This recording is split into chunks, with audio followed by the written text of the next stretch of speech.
Nwanne m kedu ụbọchị taa anyị nọ n'obi ikolo mmụọ ebe a na-eme mmemme nke a na-akpọ AFIAOLU Extra 4.0. AFIAOLU bidoro ụnyaahụ bụ abalị 29 n'ọnwa Ọgọst. Ama m ọtụtụ n'ime amara ihe bụ AFIAOLU. AFIAOLU bụ ihe a na-akpọ New Yam Festival nke ndị Nnewi. Anyị na-ebe a ka anyị jee lere ihe niile ha na-eme gbasara AFIAOLU a. Ọ bụ na ị na-esoro anyị nọ nke ọma maka anyị na-ewetara unu AFIAOLU Extra 4.0. Anywhere you go, if you don't see Igbo man, nwanne gị bọcha. Bọchapụ ọsọ n'ebe afọ lelele, lachapụ ọsọ n'ebe afọ tinye. Oche awa na nọ ya nwere ife ọ na-ekwu. It's made of glass or plastic, but look at the construct. Now you see that there is this very symbol on the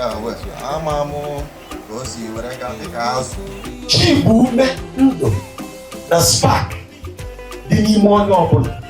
You are representing oneness, but also you are representing the goddess of creation.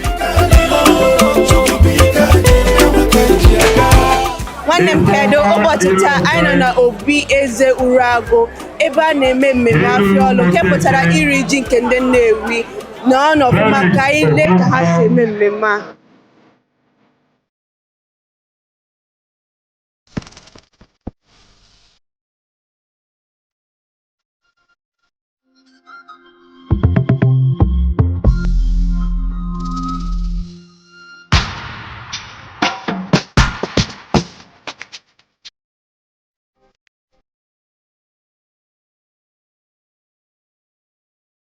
Taa unu eme ihe a na-akpọ AFIAOLU. Onye si esi bata jụọ ka ihe bụ AFIAOLU, ka ihe ị ga-agwa ya.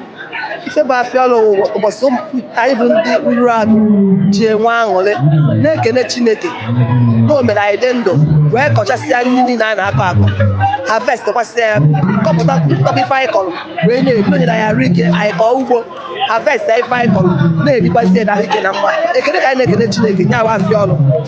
Ndewo na ekele a na-ekele Chineke onye mere ka nke a dị ire. Ihe ọzọ m chọrọ ịjụ bụ ndị mmadụ si na AFIAOLU bụ iri ji.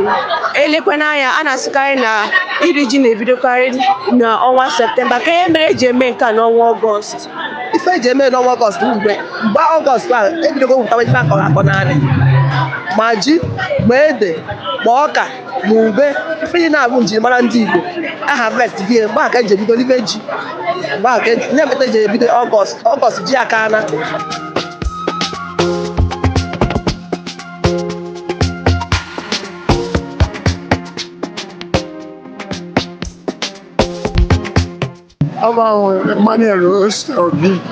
Nnọọ dịka isi bịa na mmemme a na-eme nọrọkwere oke taa Igbo agadi ekwe nka. Ndewo.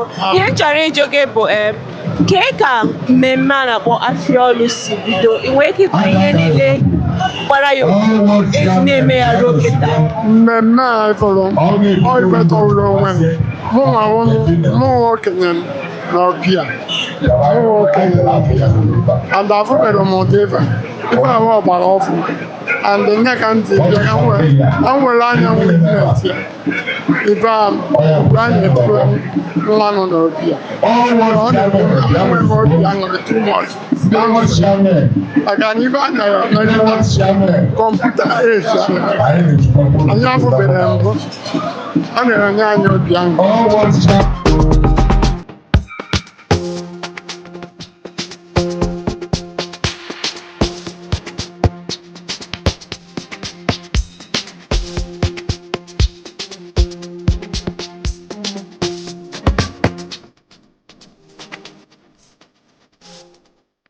Afọ m bụ His Highness Obi afọ mefu na Charles Obido Obi of Urago Nnewi. Ndewo, nwere ike ịgwa anyị ihe a na-eme ebe a n'ụbọchị taa? Ife anyị na-eme ebe a n'ụbọchị tata hụ na Nnewi riri ji nyaa tata wuru Urago ahụ ka anyị nwawo second in command na Nnewi after Otolo ọwụrụ Urago after Urago ọwụrụ Umudi na after Umudi na ọwụrụ Nnewi. So anyị na-eri ji na nwere opportunity ahụ ọ na-enye ndị ọwa na-atụ n'ọnụ ndị nwe ọkọ ahụ ha na-enye ha ji nke ha na ọkụkọ na indomi. Isi na mmemme a bụ iri ji. Ụfọdụ na-akpọ ya iri ji mana ka ihe mere ndị Nnewi ji akpọ ya AFIAOLU? Ife ji ama AFIAOLU n'ufe ji ọkụ Afia Olu ahụ ụlọ mgbe anyị ji akọ ji anyị akọcha ji ọkpọ ndị aka ọrịa ji enyere ya aka orie ṅụọ gosi na ji emere eme ọnya ka anyị ji akpọrọ ya Afia Olu ife ji ọkụ anyị gosi na ji niile anyị kepụtara ebe a mechara eme n'ọjị anyị weta na mbụba anyị n'ọjị anyị weta be anyị ncha niile ọnya ka anyị ji emeri na-eri na-enwe obi aṅụrị.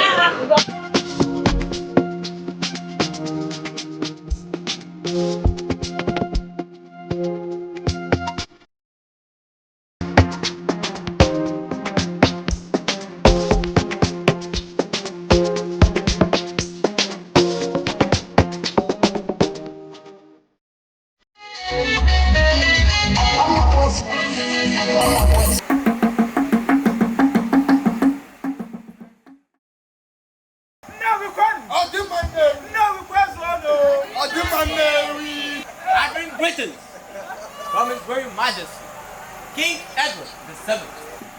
Onye ọcha bịa n'ala Igbo si ka m gwa unu n'ọfụrụ n'unu nwere ife dị ka igwe n'etiti unu.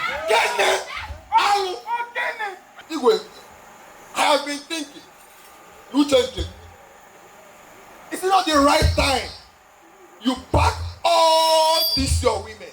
I mean, every single one of them. I give them to our kinsmen so that they can bring it in.